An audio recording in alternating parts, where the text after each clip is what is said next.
আমাৰ ইয়াত Sheikh Ahmad Ali girls academy নামভৰ্তিকৰণ চলি আছে। আপোনালোক আহক, আহিলে আমি ফৰ্ম দি দিম আৰু আমাৰ নম্বৰো দি দিম, আপোনালোকে আমাৰ লগত যোগাযোগ কৰক। কি কি সুবিধা পাব ইয়াত? আমাৰ ইয়াত স্কুলীয়া মাদ্ৰাছা দুটা শিক্ষাৰ ব্যৱস্থা আছে। আমাৰ ইয়াত ভাল ভাল কোৱালিফাইড টিচাৰ আছে, মাদ্ৰাছাৰো আছে, স্কুলৰো আছে আৰু আমাৰ ইয়াত হোষ্টেলৰ ব্যৱস্থা আছে। আমাৰ ইয়াত বিশুদ্ধ খোৱা পানীৰ ব্যৱস্থা আছে। আমাৰ ইয়াত ভাল খোৱা পাতিৰ ভাল ফেচিলিটি আছে। দৰিদ্ৰ ছাত্ৰ ছাত্ৰীৰ বাবে কিবা বিশেষ সুবিধা? দৰিদ্ৰ ছাত্ৰীসকলৰ কাৰণে আমাৰ ইয়াত বিশেষ সুবিধা আছে। তেওঁলোকক আমি কম মূল্যত তেওঁলোকৰ মাহিলী ফিজ যিটো মানে যিসকল দৰিদ্ৰ তেওঁলোক আমি বহুত কম মাহিলী ফিজ লওঁ। হয়, কচু অঞ্চলৰ ভিতৰত ব্যক্তিগত খণ্ডৰ বিদ্যালয়ৰ কচু শেখ আহমদ আলী গাৰ্লছ একাডেমি এটা উল্লেখযোগ্য অনুষ্ঠান। মোৰ ক্লাষ্টাৰতেই এই বিদ্যালয়খন অৱস্থিত। এই বিদ্যালয়খনত এতিয়া আৰম্ভণিৰ পৰা এতিয়ালৈকে মেট্ৰিকৰ যি ফলাফল 100% ৰিজাল্ট হৈ আছে, যাৰ কাৰণে ভাল লাগিছে। আৰু এটা কথা কি, ছাত্ৰীসকলৰ এটা নিৰাপত্তাজনিত ক্ষেত্ৰতেই হওক বা শিক্ষাৰ ক্ষেত্ৰতে হওক, খুব এটা সুন্দৰ পৰিৱেশত ইয়াত শিক্ষাদান হৈ আছে, যাৰ কাৰণে আমাৰ গোটেই অঞ্চলবাসী ৰাইজে ভাল পাইছে। অনুষ্ঠানটোত স্বতঃস্ফূৰ্ত সহযোগিতা আগবঢ়াইছে আৰু বহুতো ছাত্ৰীয়ে ইয়াত পাঠদান কৰি আছে। হোষ্টেলৰ ব্যৱস্থা আছে। আজি আমি যি প্ৰগ্ৰামত উপস্থিত আছিলোঁ, সেইটো বছৰেকীয়া ছাত্ৰীসকলৰ যিটো সমাৰোহ সেইটো অনুষ্ঠিত হৈছে। শৈক্ষিক অনাশৈক্ষিক দিশত বিভিন্ন ধৰণৰ পাৰদৰ্শিতা আমি দেখিছোঁ। ছাত্ৰীসকলৰ যথেষ্ট ভাল লাগিছে।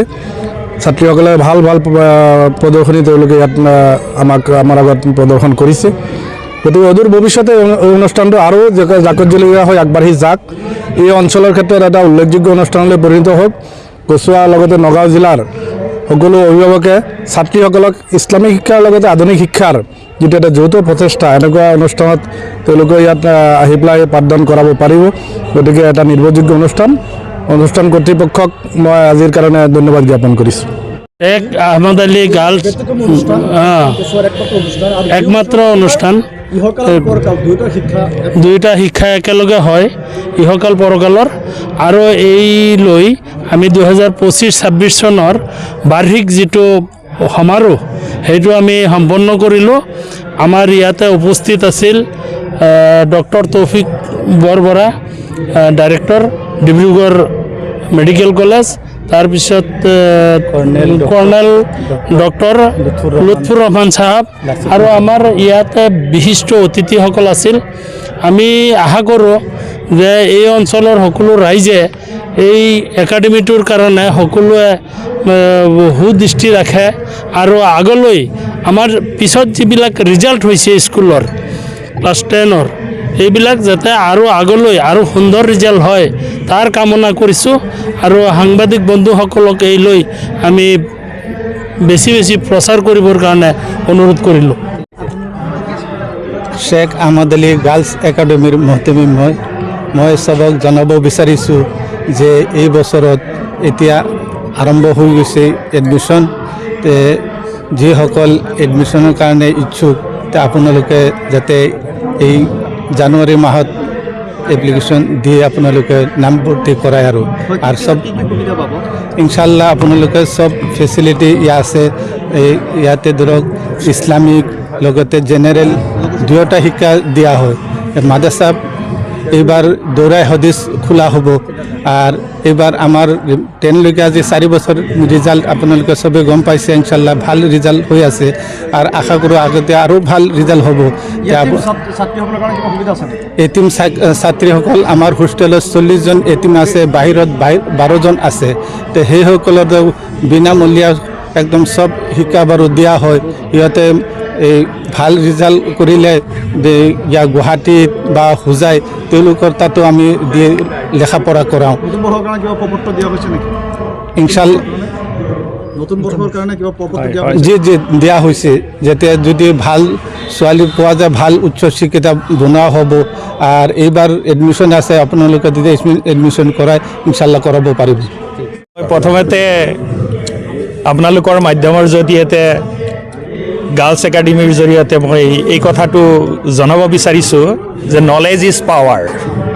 ইয়াত মহিলা সবলীকৰণৰ ছাত্ৰীসকলৰ সবলীকৰণৰ কাৰণে যি পদক্ষেপ দেখিলোঁ আজি দিনজোৰা কাৰ্যসূচী যি তেওঁলোকে পদক্ষেপ লৈছে যে মহিলাসকলক নাৰীসকলক কেনেকৈ আগুৱাই লৈ যাব সেই পদক্ষেপ আজি ইয়াত দেখা গৈছে মহিলাসকলৰ কাৰণে তেওঁলোকে বিভিন্ন সা সুবিধা দিছে পঢ়িবৰ কাৰণে ছাত্ৰীসকলৰ মানে এক্টিভিটিজ যিসকলক আমি দেখিছোঁ বহুত ভাল বহুত অতি সুন্দৰ কচুৱা তিনিআলিত আমি কৈছোঁ যে গাৰ্লছ ছোৱালী বিদ্যালয় হিচাপে ইয়াৰ মাজত যিটো মানে সুযোগ সুবিধা দিয়া হৈছে মই ভাবোঁ আৰু এই কচুৱা অঞ্চলৰ মাজত আৰু দ্বিতীয় কোনো নাই ইয়াৰ চাৰিওফালে চৌধৰ যিটো বুলি কওঁ খুব ভাল ধুনীয়া আমি এটা ক'ব পাৰোঁ যে মাতৃজাতি যদি আমাৰ উন্নত হয় নাৰী জাতি যদি আমাক উন্নত হয় তেনেহ'লে আমাৰ নেশ্যন আৰু জাতি উন্নত হ'ব এইখিনি কৈ মোৰ মন্তব্য সামৰণি মাৰিলোঁ আচলতে এই একাডেমিখনে আমাৰ নাৰী শিক্ষাৰ ওপৰত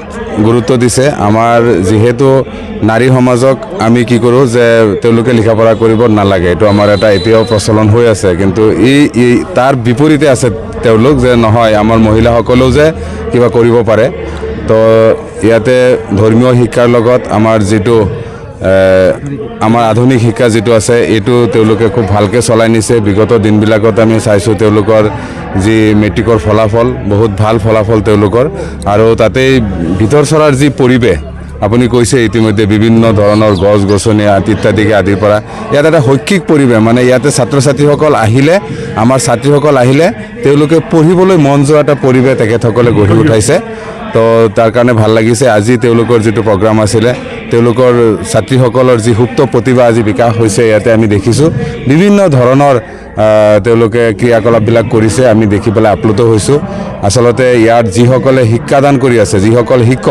শিক্ষকসকল বহুত মানে প্ৰশিক্ষণপ্ৰাপ্ত শিক্ষক হয় তেওঁলোকে বহুত জনা ব্যক্তি হয় ময়ো বিশেষকৈ এই অনুষ্ঠানটিৰ লগত শিক্ষকসকলৰ প্ৰশিক্ষণৰ লগত দুই এটা অনুষ্ঠানত জড়িত হৈ থাকি আমি বিশেষকৈ এটা কথা অনুমান কৰিছোঁ ইয়াৰ যিসকল শিক্ষকে শিক্ষাদান দি আছে তেওঁলোক খুব অভিজ্ঞতা সম্পন্ন ব্যক্তি হয় গতিকে আমিও এই অনুষ্ঠানটিৰ উত্তৰ কামনা কৰিছোঁ আৰু শিক্ষকসকলৰো আমি সুস্বাস্থ্য কামনা কৰিছোঁ দীৰ্ঘায়ু কামনা কৰিছোঁ যাতে তেখেতসকলে বিভিন্ন ধৰণৰ কৌশলেৰে আমাৰ ছাত্ৰীসকলক আগুৱাই নিব পাৰে আৰু আমাৰ ছাত্ৰীসকল আগুৱাই গ'লে আমাৰ দেশখন আগুৱাই যাব যে নাৰী আৰু পুৰুষৰ মাজত যে কোনো পাৰ্থক্য নাই নাৰীয়েও কৰিব পৰা কাম বহুত আছে ইয়াৰ প্ৰমাণ আমাৰ এই একাডেমিখন গতিকে আপোনালোকলৈ পুনৰবাৰ ধন্যবাদ জ্ঞাপন কৰিলোঁ